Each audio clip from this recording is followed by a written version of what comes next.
Chapter 47. That is where I was when I realized something had gone terribly wrong. The manuscript was 73,000 words. I had been writing steadily for months. The scenes were coming. The prose felt good. Anna was doing things, going places, having conversations. But I could not tell you what the novel was about anymore. I had lost the thread. Somewhere between chapter 30 and chapter 47, the skeleton had disappeared beneath a mass of accumulated material. I was still writing, but I was not building. I was wandering. That is the drift zone, and if you have ever written a novel, you have probably been there too. Welcome back to The Architect's Method. I am Luigi Pascal Rondanini, and this is episode 8, The Drift Zone Problem. In episode 2, I told you about building the skeleton before you write, the 4 questions, the act structure, the architecture that holds everything together. But here is what I did not tell you. Even with a skeleton, you can lose your way. The drift zone is what happens when the act of writing overtakes the act of building. You are generating pages, hitting word counts, moving through scenes, but you have lost contact with the underlying structure. The skeleton is still there, somewhere, but you cannot feel it anymore. This episode is about recognizing when you are drifting, understanding why it happens, and finding your way back. Because drift is not failure, it is a phase. Almost every long manuscript goes through it. The question is whether you catch it in time, or whether you write another 30,000 words before you realize you have been lost. Let me describe the symptoms. See if any of these sound familiar. Symptom 1. You are not sure what the current scene is for. You sit down to write. You know what happens next. Anna goes to a reception, or Anna receives a letter, or Anna has a conversation with Dashkova. But you cannot articulate why this scene exists. What does it accomplish? What changes because of it? When you are connected to the skeleton, you know. This scene plants a seed for Act 3. This scene raises the stakes. This scene pays off something from Chapter 4. When you are drifting, you just write what comes next, without purpose, without architecture. Symptom 2. You are adding subplots to stay interested. The main arc feels stale. You have been in Anna's head for 50,000 words and you are bored, so you introduce a new character, a romantic complication, a side mystery, something to make it fresh again. This is a warning sign. If you need novelty to stay engaged with your own story, you have probably lost track of why the main arc matters. Subplots should emerge from the skeleton, not distract from it. Symptom 3. Scenes are getting longer, but less happens in them. You are writing beautiful paragraphs, lots of interiority, lots of reflection. Anna thinks about the nature of power for 3 pages. She contemplates a candle flame and what it symbolizes. Word count is accumulating. But narrative progress has stalled. You are circling rather than advancing. Symptom 4. You have forgotten your Act 3. Quick! What is the fracture? What does your protagonist discover that changes everything? What is the crisis that breaks the ascent? If you have to think about it, if you cannot answer immediately, you have drifted away from your architecture. The skeleton should be vivid in your mind at all times. When it fades, drift follows. Symptom 5. You are dreading writing sessions. This is the emotional signal. When you are building with purpose, writing is hard but satisfying. You know what you are constructing. You can feel progress. When you are drifting, writing becomes a slog. You sit down with vague dread. You are not sure what to write. You write anyway because you are supposed to, but the joy is gone. If you are dreading the work, something structural has probably gone wrong. Drift is not random, it has causes. Understanding them helps you prevent recurrence. Cause 1. The skeleton was too vague. You had a sense of your 4 acts. You knew roughly where you were going. But roughly is not enough for 80,000 words. If your Act 3 is something bad happens and Anna has to deal with it, you do not have an Act 3. You have a placeholder. And placeholders create drift because they do not constrain your choices.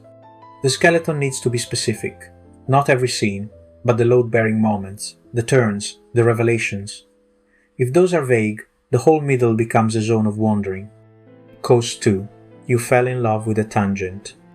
Something appeared in the writing that was not in the plan. A character who became more interesting than expected.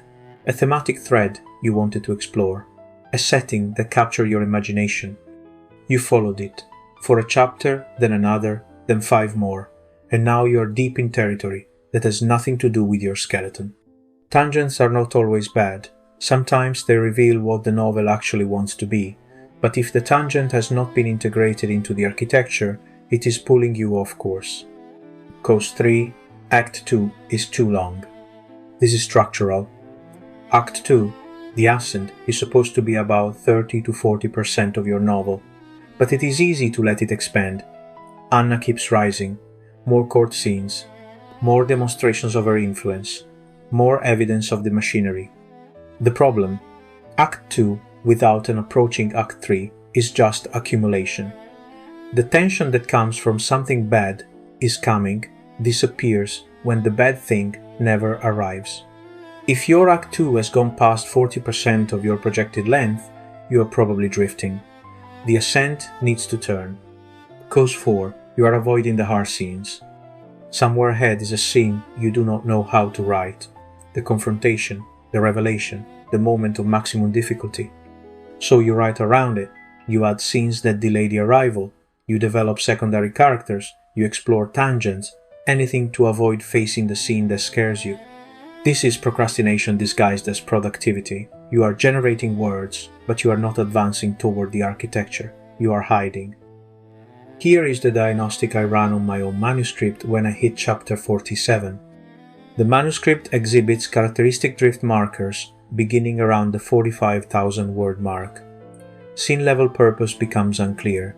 The protagonist's arc, which was clearly ascending through chapter 30, has flattened into a series of events without cumulative weight. Subplots introduced in chapters 35 through 42 do not connect to the established skeleton. The Act 2 turn, which should occur around 55,000 words, has not been seeded. Recommendation: return to skeleton documentation. Identify where the current manuscript diverged from architecture. Cut or repurpose tangent material.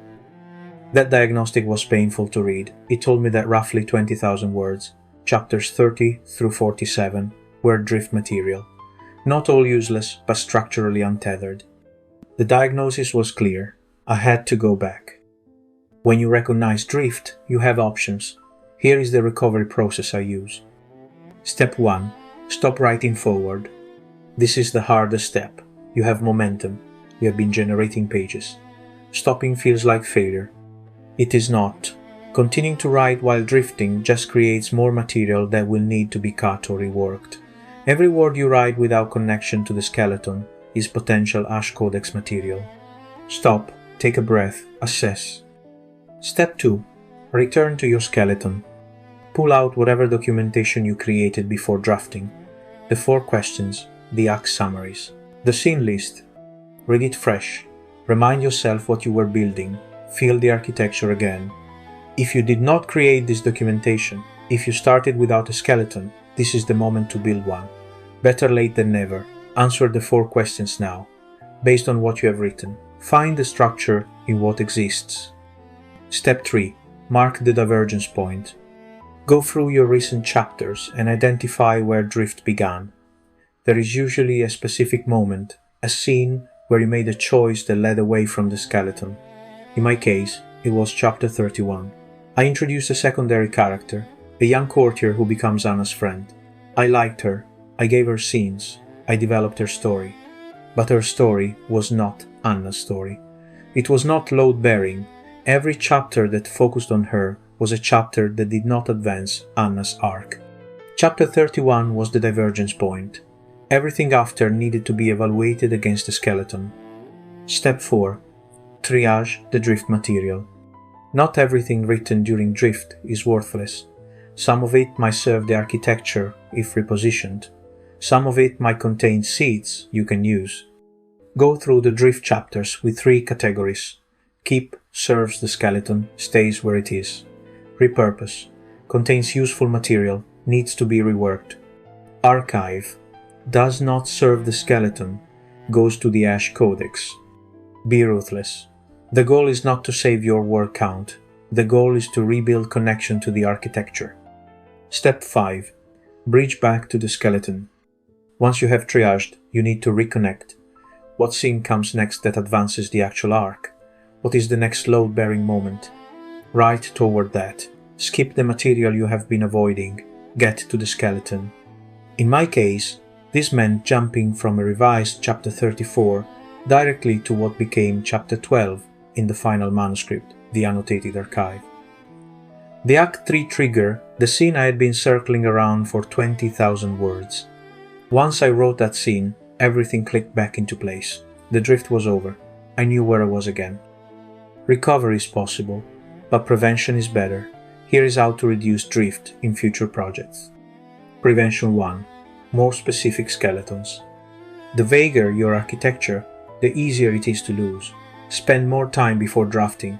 Do not just know your 4 acts, know your act turns, know your must-have scenes, know your plans and payoffs. A detailed skeleton is a navigation system. When you are not sure what to write next, you can consult it. What is the next load-bearing moment? How do I get there? Prevention 2. Regular architecture check-ins.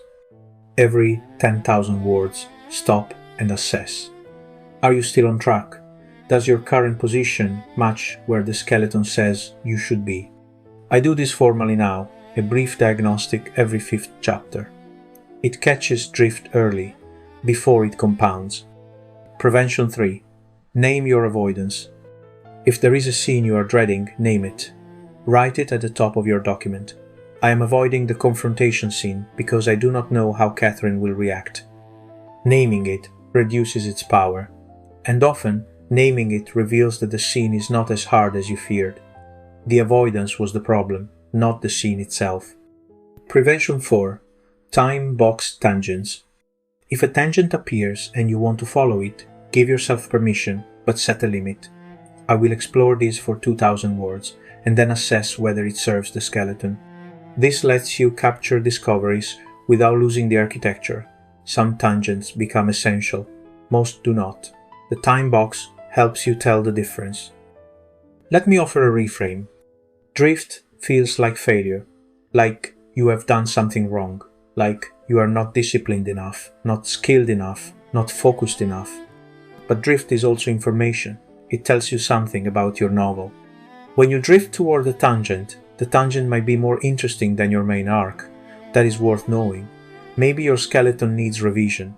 Maybe the tangent is actually the story. When you drift because you're avoiding a scene, the avoidance tells you something. That scene matters. It is hard because it is important. Your resistance is a compass pointing toward the heart of your novel. When you drift because Act 2 is too long, the length tells you something. You are not ready for the fracture. You do not know what it is yet. The drift is your unconscious buying time while your conscious mind figures it out. Drift is not just a problem to solve. It is a signal to interpret. What is your drift telling you about what your novel needs? Here is what I want you to take from this episode. Drift is normal. Almost every long manuscript goes through it. The skeleton gets obscured. The architecture fades. You find yourself generating pages without purpose. The key is recognition. The earlier you catch drift, the less material you will need to cut. Learn the symptoms. Check yourself regularly. Stay connected to your skeleton. And when drift happens anyway, because it will, do not panic. Stop. Return to your architecture. Triage what you have written. Bridge back to the structure.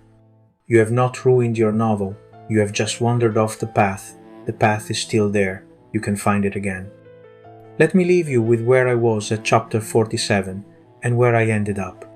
At chapter 47, I had 73,000 words and no idea what my novel was about. I felt like a failure. I considered abandoning the project entirely. After recovery, after triage, after cutting 20,000 words of drift material and bridging back to the skeleton, I had a 53,000 word manuscript that knew exactly what it was. The remaining 33,000 words wrote themselves because I could see the architecture again. The drift was not the end. It was a phase. I got through it. You can too. Before you go, if you think you might be drifting, the custom GPT can help diagnose it. The Rondanini Architects method can analyze your recent chapters for drift markers. It can help you identify where you diverge from your skeleton, triage your material, and plan your bridge back to the architecture. Link in the show notes. Next episode, Rhythm and Bone. We are going to zoom in, from novel-level architecture to sentence-level craft. How paragraphs build momentum, how rhythm creates meaning, the smallest structural decisions that make the biggest difference. Until then, build well.